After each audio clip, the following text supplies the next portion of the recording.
Hello, yes, we are live. So I'm just going to turn the camera.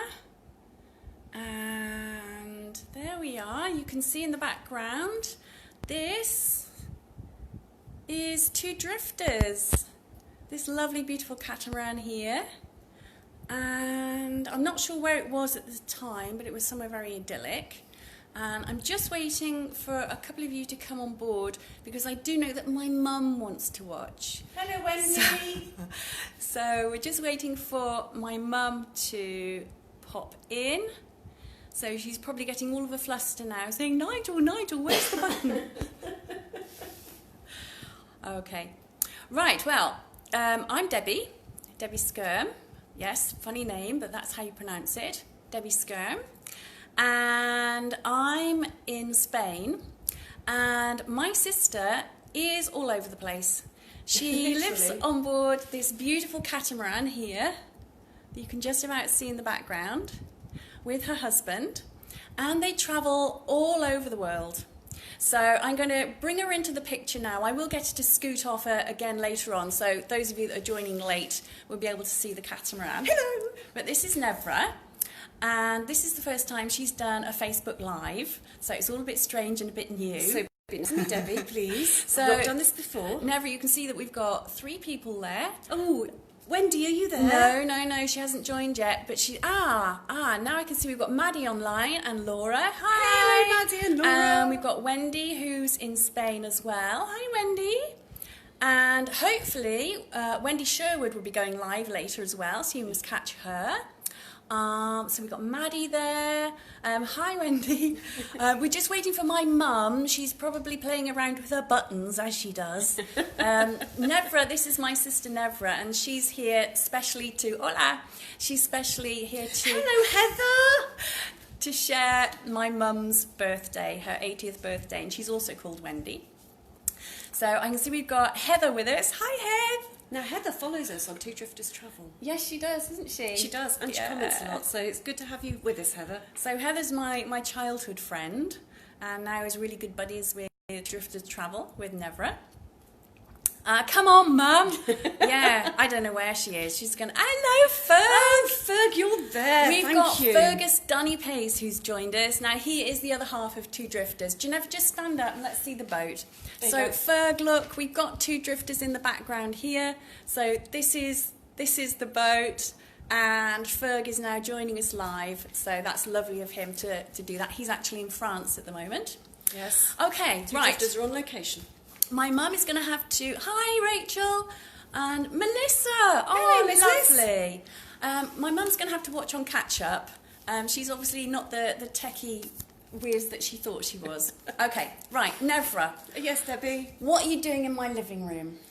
Well, you invited me. Yes, and why are you here? I'm here because it's our mother's 80th birthday. Yeah. And I was due to be here with the boat, Two Drifters, and the boat's still in Guatemala. So I'm here, Fergus was here, and yes, you're very honoured. Okay, so you just mentioned that you've come from Guatemala. Yes, so, Central America. Okay, so what were you doing before you became one of Two Drifters?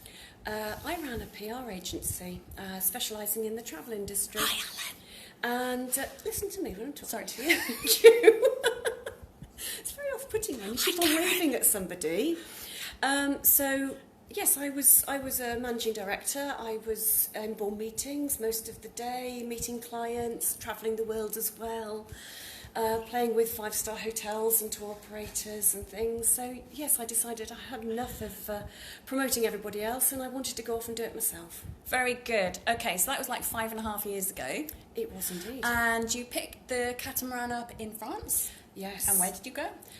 We left France, we went to Spain. We saw you in Spain, don't you remember? Yes. You've been on board a couple of times. You've forgotten. Thank you, Fergus. Hello, darling. Yes, so we've been to Spain. She looks like Wendy. Balearics. Mum! Hello, Wendy. Hello, Mum. Yes, Balearics. We've been to Italy, Greece. We spent 2 years in Greece. Love Greece.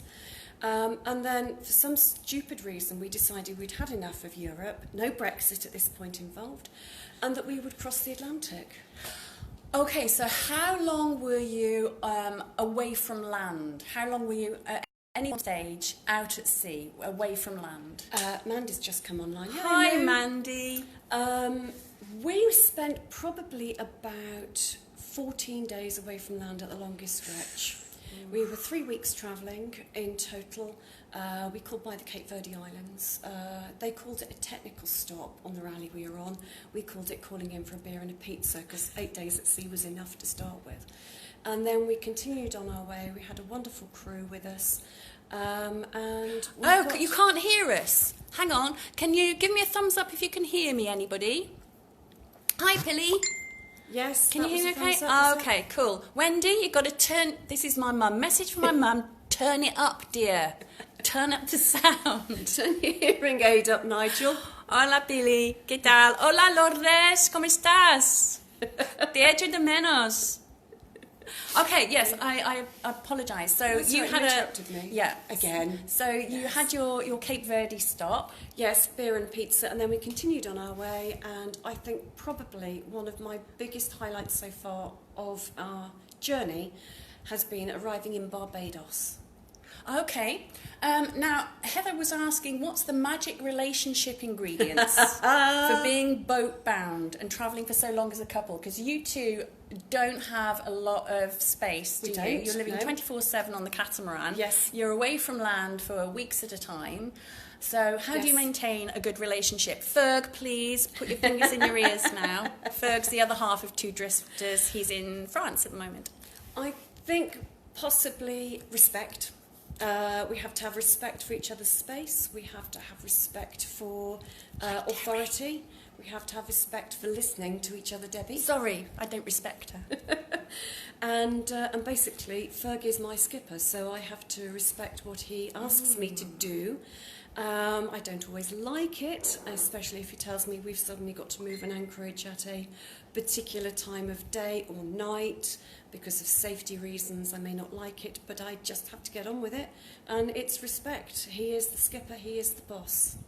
Okay, so what about near misses? Have you ever had any nasty moments? Oh, we've had lots of nasty moments with weather. Yeah? Yes. Hurricanes? Not quite hurricanes, no. Lots of bad weather. Yeah. We've had... What's the highest sea you've been in? Very big waves crossing the Atlantic. What, like bigger than up to here? Bigger than up to there, yeah. Over there. Over there. I'm just reaching to the top of the camera over there. Okay. Very, very big seas. Hi, Debbie. It's sometimes the weather can get you down. And Okay. I have a mantra which is a challenge a day. So for me, being able to cope with one thing a day is just wonderful. If something goes wrong, it's my challenge. If two things go wrong, that's when I might start to lose it a bit. Okay, Nevra, I'm just going to get you to stand up and let everybody see that's just joined us. This is actually Two Drifters. So you can see here, this is the catamaran that Jenevora and Fergus live on. And Genevra's just made a long, long journey with Fergus to get over to Spain. Sit down. Oh, thank you very much. She's travelled over from Guatemala. So how long were you in the taxi before you got to Guatemala airport? It was a 7-hour journey. So 7 hours in the taxi to get to Guatemala airport. And then how long was the flight to Madrid? 13 hours to Madrid, quick changeover, another hour and a bit over to Malaga. We were travelling for a full day. So she's made a really big special effort to get here and join me in Spain for my mum's 80th birthday. My mum's here in Spain too with my dad. And this has been the first time, I think, in 9 years that all of the family with the boys, with the partners, have been together. So it's been really, really special. Yes. And the odd cava might have been imbibed. The odd gin and tonic might have done as well. Oh, no, sorry, I'm on water now, aren't I? Okay. So you've had some really fun experiences and been to some wild places. Now, more recently, you were escorted by the Navy. Which Navy and why? Colombian Navy, because we are in South America. And I handled the drama well. Thanks, darling. Thank you, Fergus. That's my skipper telling me I'm wonderful. We were on a rally with 40 odd other boats, and they arranged for us to go through a few bits of dangerous water. Like where? Well, we were going through parts of Colombia, basically around Central and Southern America, where it's not always the safest place to be, especially if you're a single boat travelling, which is why we joined a rally. And the Colombian Navy were fantastic. They escorted us through certain parts of the country, and they made us just feel so welcome. One of my favourite places has been Colombia that we visited. What about pirates? Do you get pirates? There are Pirates of the Caribbean. Yeah, we haven't seen Johnny. No. I haven't seen Johnny Depp yet. No, but I went to see Ginevra in the Caribbean, and we did go on to one of Johnny Depp's Pirates of the Caribbean islands. Yes, I'll bore we you did. with photos later. Yeah. Thank you. Ginevra says, how many miles has Two Drifters sailed? Good Who question. says that? Wendy Swann, your mum. Fergus, are you still there? How many miles have we sailed? Please, could you tell us? And Alan Phillips, it's Cava, not Carver, my dear. Hello, Pascal. Did you meet any single pirates, and can you recommend them to Rachel Adams, please? I don't recommend pirates at all. Steer clear of pirates, please. Okay, so I'm not sure if Ferg's still with us, but we're not sure how many miles you've travelled in total. We have travelled, I think, over 20,000. Okay. Probably more. Okay. He was talking about getting a tattoo on his arm, and if he could, I think, have a swallow represented 5,000 miles, and I think he was talking about getting 4 or 5 swallows. Okay, that sounds good. So if his mum's listening, your son is about to have a tattoo. That's true. What about at night time, Ginevra? Because you need to be on watch 24/7, don't you? Yes, you do. Not when we're at anchor, but when we're at sea, yes. 24/7 on anchor would be dreadful. But when we're at sea, when we're travelling, there is no putting down the anchor, certainly crossing the Atlantic and doing some of the night watches that we've been doing. So we do night watches, which involves being on watch for about 4 or 5 hours. I'm usually there with my headphones in, some good music playing, Duran Duran, bit of Shalimar. Mamma Mia is fantastic to dance to, yeah, at night. So I'm up on the bridge dancing. I occasionally look where we're going and look out for any other boats, but that's what we're supposed to do. But we do have some really lovely nights. It can be calm, serene, shooting stars. The moon can be out, or it can be pitch blooming black and quite scary. Yes, well, Melissa says scariest moment, and most memorable moment we've had a question about. Most memorable has to be, I think, arriving in Barbados after crossing the Atlantic. That was my complete achievement. Other highs we've had have been seeing dolphins and whales. I mean, when the dolphins come up and they just play with the boat, they play into the front of the boat, under the hulls. It is just beautiful. Swimming with turtles, that's also been fantastic. Gosh, we're so lucky because we have so many memories that we're creating that are just wonderful. We try and take photographs, and it's just, most of the time it's wonderful. Wendy Show is asking how many crew with you other than your skipper? None for most of the time. When we crossed the Atlantic, we had 4 people helping us, which was wonderful. And Deb Smith has just come online. She crossed the Atlantic with us. Yay! Hello, Debs! So it was really lovely to have so many, 4 very good established sailors crossing with us on the Atlantic. Okay. And that was really good. And how many bottles of rum per mile, asks Wim. We do get through quite a lot of rum. Skipper does cocktail of the day. Not every day, Monday to Thursday we try and be good. But cocktail of the day usually involves rum. Hi, Jackie. Did I see Scariest moment come up Yeah, there? Yes. Scariest moment, I think, Melissa, would probably have been the times we've been caught in bad weather. Twice we've had a few unfortunate moments where we would say that the cat has lost 2 of the 9 lives. And I think it's the bad weather. And this was just in Greece, in an anchorage. It was calm, it was beautiful, and the weather changed just in a moment. And whilst we were prepared for a lot of rain and a bit of high seas, it really got us quite quickly. So that was very, very scary. And I must admit, and Deb Smith, who's watching this, will agree with me. Our first night of crossing the Atlantic was also pretty darn scary. She and I sat on the bridge and helped each other along. We were sitting literally like this, and it was like, I don't know who's the most scared. But that was But you really felt good. the fear and did it anyway. It helped to have somebody else there that was also as scared as me. Yeah. Yeah, and that way. I know you weren't really that scared, Debs. You were helping me with it. But being scared means that you're respecting the elements and the dangers. So I think being scared is quite a good thing. Yes. Pollution, sea pollution, yes, absolutely. Nevra, you blog a lot. Yes. And we're going to go back to blogging and a bit of advice about blogging.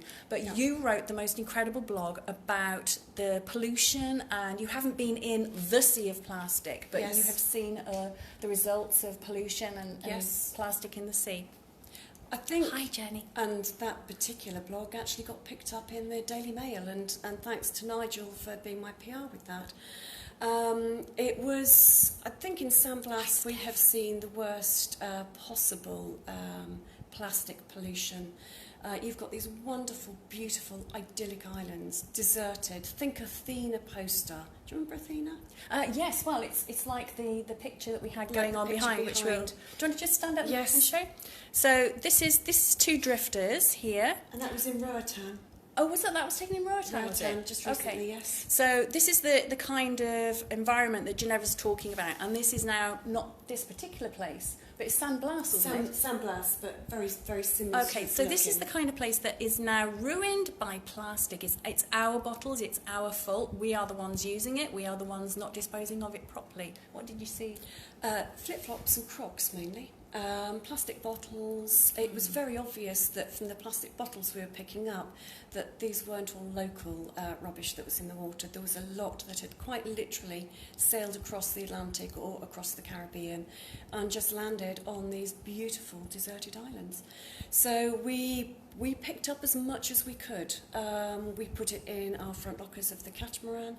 We ended up with 14 bags of rubbish in total. Mm-hmm. We even found some rubbish that people had just left on a beach. They bagged it up and they just left it on the beach, which is quite daft, really, with you've got elements and you've got the wind that could just blow this rubbish straight back into the sea. So it's even with good faith in mind. Got Terry watching. She's just been on a round the world trip visiting many of the places that you've hi been Terry. to. And she said as well she's seen horrific plastic pollution while she's been travelling. Yeah. And if Jay's watching, it is plastic and not plastic. We were brought up proper. We joined a campaign. Oh, 30,000 miles is the answer. Just come in from Skipper. Thank you very much. Yeah. 30,000 miles we've travelled. Nigel, that was also your question. We joined a campaign called the Ocean Cleanup Campaign, and that's also helping a lot of sailors, around the world, direct them where they can go and clean up, and if they want to log and register what they've cleaned up and where they've been able to deposit it, that's also very helpful to other sailors as well. So best advice to anybody: if you're going down to the beach today, tomorrow, if you're on a boat, take a bag with you, preferably a recycled bag, and go and pick up whatever rubbish you find, put it into the correct bins, recycling bins, and I can tell you, you will feel so much better afterwards that you've done something to clean up the planet. We've got the local Playa Patrol here in La Herradura, and Alan and Karen, who are watching now, they came and helped us do. Oh, and Rachel as well. She did some Playa Patrol picking up. Well done, Rachel. Go out every 2 or 3 months, and we help clean up the beaches. Fantastic. I have to say, La Herradura is particularly clean, so that's really good. And good on you, Spanish. Yes. Muy bien hecho, los españoles. Qué bien. Yeah. Okay, Rachel says her too in India. She had McDonald's and the likes of plastic users. Ugh. Yes. Yeah. Yes, that's always bad too. Right, so blogging. I mean, we were talking Yes. about blogging about recycling. Have you got any tips for blogging? Because your blogs are picked up in which major features, publications have you featured in this month? Well, the recent blog I wrote, I was then asked to write a feature for the Telegraph. Daily Telegraph, Daily Mail we've mentioned already, Sailing Today, they enjoy taking commissions from me, And, Royal Yachting Association. There's something coming out in the next couple of days on their newsletter as well. So that's the RYA in brief is also being picked up from my blogs. So any tips? I would say photographs. Keep your photographs concise. Don't use auto on your camera. Actually pick the scene that you are looking at. So make your camera into, if it says panoramic or scenic or landscape or whatever, just make sure that you are picking the right setting for what you're taking a photograph of. So good photos are crucial for blogging. Absolutely. Yeah. And do you write the piece and then try and flog the blog, or do you sell the idea and then write the piece, Jenevora? I do a bit of both actually. Depending on where I am, what I've seen, and what the phrase is that just comes out. I just write. Sometimes I write from the heart. Sometimes I write about the country and the destination. So I try and appeal to, having been a travel PR, I try and appeal to writing travel features. I appeal to sailing and sailors that are out there, and just really enjoy. I enjoy writing, so whatever I can, if I can sell it and get money. Okay. It'd be a money, yeah. We're going to move on in a little while to your destination wedding and how you got that featured in the big publications. Okay, yes. But before we move on to that, I wanted to ask you about diving. Now, Jenevora doesn't dive. She enjoys a snorkel, as do I, but our partners are both dive masters. Yes. So skipper, Fergus, he has dived in the most incredible locations, the best locations around the world. Yes. So you don't dive, No. and you can't really talk about No it. diving questions. But he must have bored you rigid at some stages. So just think back, all the time, where but were you when he was boring you in particular diving? Oh, diving, And we're that talking will about, be right. one of the good places. He's just passed his dive master. Yeah. And he got that in Roatan, where this photograph was taken behind. Hang on, should I get up and show that So photograph? this is Roatan, super idyllic island. This is the catamaran, 2 drifters. There you go. And Ferg got his dive master at the Fantasy Island Dive Resort. And I can never say Fantasy Island without thinking about that tight fit song. Passepartout. No, Fantasy Island, tight fit. Okay. Go and look up the song. I'm thinking of the little guy, the actor. Oh yes, him. Yes, I do remember him. So he passed his dive master there and absolutely adored diving in Roatan. So he was diving every day for 3 weeks. So I had so much space. I've actually done a lot of writing in that time. There was a specialist dive going on, wasn't there? Which one? What? The one with no clothes on. We can't talk about that we one. can't No, talk about that. Yeah, rewind. You Knock didn't that one hear out. that. No. Okay, where else has he dived? Colombia, he enjoyed that. Yeah. Bonaire. Yeah. Bonaire, one of the ABC islands down in southern Caribbean. Really, really loved Bonaire. Okay. So that was all good. And Ferg actually has been staying a couple of days with us here in Spain, in La Herradura, and he went diving with Jay, and he said it was freaking freezing, or words to that effect. Yeah. So we have incredible diving here in La Herradura as well, but not as good, I'm imagining, as in Bonaire. No, not as good as there. And by the way, I've just seen a note come up here. Hi, Pete, and I also miss the 9s on night watch, to the fact that when I do night watch, I always do it at 9s. I go and get my cup of coffee then as well.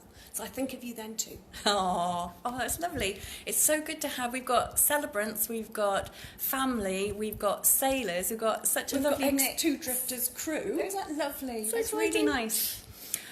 Okay, so for the celebrants that are watching... Yes, hello celebrants. Jenevora got married in Sri Lanka. She had her own destination wedding that you organised it, really, didn't you? Yes, I did. You didn't have a wedding planner, I did. you? Well, I had a wedding planner at the tour operator. Oh, an event organiser kind of person. Yes. Okay, so how did that go? It actually went almost very well, apart from the fact that the hotel that we had chosen was only just about to open and hadn't quite opened when we arrived there, but it was open when we got married 4 days later. And forgetting that the plane that we were due to arrive on was also cancelled, and we were delayed arriving in. Thankfully, that did not affect the day we were actually getting married. Why Sri Lanka, Jenevora? We got engaged just after the tsunami that took place. So we'd been married 13 years, so the tsunami would have been 15 years ago. And we got engaged, and we felt that we wanted to get married abroad, But we didn't want to go to the Caribbean where there's so much tourism. We wanted to go to another place altogether, and Sri Lanka was the one place we thought we could take some tourism to and help with their economy. And not only did you take some tourism and help their economy, but you publicised your wedding wildly and widely. Yes. How and why? How did you do it, and why did you do it? Well, you've got to remember at that time I was a PR person. In fact, I was running my own PR agency. So at the time it was very useful to help get my clients in print, which is just what they wanted. And it was one of my clients that helped me organise the wedding. So I was already in touch with a lot of the bridal magazines anyway. So I approached them and said, did they want a particular feature from me in Sri Lanka? And not only did one magazine take it, but 4 others. So I think I was in Wedding Magazine, Wedding Ideas, Brides, Brides Abroad. Brides Abroad one is still online, actually. Yeah.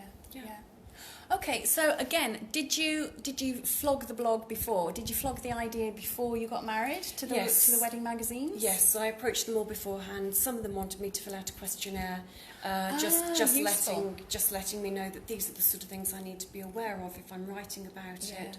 So how many attendants have you got? What time is your wedding? So all those sort of things that when you're a bride abroad you might actually forget. Yes.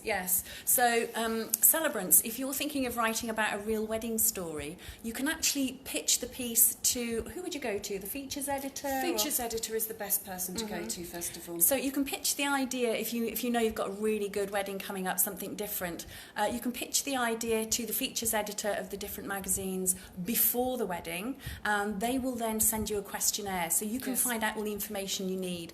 Who made the dress? Who is the florist? Who is the caterer? All this kind of stuff. Yes, and who was your matron of honour? Me. Actually, I went on ahead, didn't I? I was the forward party. Yes, you were the getting everything sorted first. Yeah. Much needed. So that was great. So we've got press releases after the event. Yes. Have you got any top tips for writing a press release after a wedding or after something has happened? Yes, first paragraph. Make sure you include who, what, when, where, why and how. I'll repeat that. Who, what, when, where, why and how. Because everything can be answered basically in the first paragraph. If you don't catch anybody in the first paragraph, they won't be reading on. If they like what they see in the first paragraph, they'll then read on to the next bit. Also send with a very good photograph. Oh, okay. So when you're pitching the idea, you send the idea and a photo. You can often send with a photograph that says exactly what it is you've got. Again, if people open up a picture and they like the picture, they might just read the text. Okay, let's see a picture soon of the wedding. Oh, Heather, there are lots of pictures of the wedding, but I will be sure to post one on my Celebrant Spain Facebook page. Yes. Recon. What's he talking about? I don't know. No idea. I don't know. I think Ferg's on the pop. Yes. Okay, tell us about your Two Drifters Travel Facebook page. Two Drifters Travel is on Facebook. So facebook.com/Two Drifters Travel, no spaces. Very good. Okay, any more questions before we go then? Because we've covered sailing, we've covered recycling and plastic, we've covered diving. Oh, you've got a list of questions. We've covered, it's clever. This isn't just thrown together, you know. We've got destination weddings. I'm going to put that to one side. So any more... Reconnect. Any more questions before we go, everybody? Anything else that's there? Okay, well, it's been so lovely to have lots of friends, lots of family. Future plans is unknown. It's written in sand. We don't write in stone. What we say today may change by tomorrow. Written in sand. Yeah, we're currently in Guatemala. We're there for the hurricane season. Mr. Chris! Mr. Chris, he was in Sri Lanka, He too, was. wasn't he? Yes, he was the second best man. Yes. Debbie was... Oh, she was the recon in Sri Lanka, Fergus is saying. Recon Sri Lanka. Got you, okay. Yeah. So when we, going back to the future plans, when we come out of hurricane season, which basically is until the end of November, but we'll try and get out if we can at the end of October, we either come out and we go left or right out of Guatemala, so who knows? Yeah, Debs never will give you the details. It's all very, very techy and involves maps and things that I don't understand. So, yes, basically left or right. Who knows, if we go straight on, but that means we go back into the Bay Islands, I think. So, Okay. yeah. So thank you so much for watching, everybody. Thank you. She is a really interesting person, isn't she? This is my first Facebook Live. I didn't know how You've this done works. really It's quite well. good fun. I like it. Yeah, the worst bit is looking at the end for the finish button and maintaining the broad grin on your face as you're looking for the finish button. Well, I can push you out the way, and then you can just find the finish button. It's just me talking. So many thanks to Jennifer Claire Constant, who was and still is my inspiration with her Celebrant Success Accelerator course. She's given me the confidence to do lots of thumbs up. She's given me the confidence to do all these kinds of Facebook Lives. Many thanks to Nevra. Thank you, And Debbie. thanks so much to Ferg for being there in the background as well. I really enjoyed connecting with everybody, and we must do this again. Thank you for the support. Okay, and you must do a live. Oh, I might try Yeah, it. Yes. you should, from one of these idyllic islands. I don't know whether Two Drifters Travel could cope with this. I know that Wendy Sherwood is going live later. That will be her first live as well. She had a blast of a wedding on Friday. I'm not going to say any more about it, but she will definitely be worth listening to. Okay, yes, Karen, love you too. Love you, everybody, and hi, Liza, you've just missed us. You'll have to watch us on repeat. Catch up with us on replay. Okay, thanks so much. Adios. Que tengáis un buen día.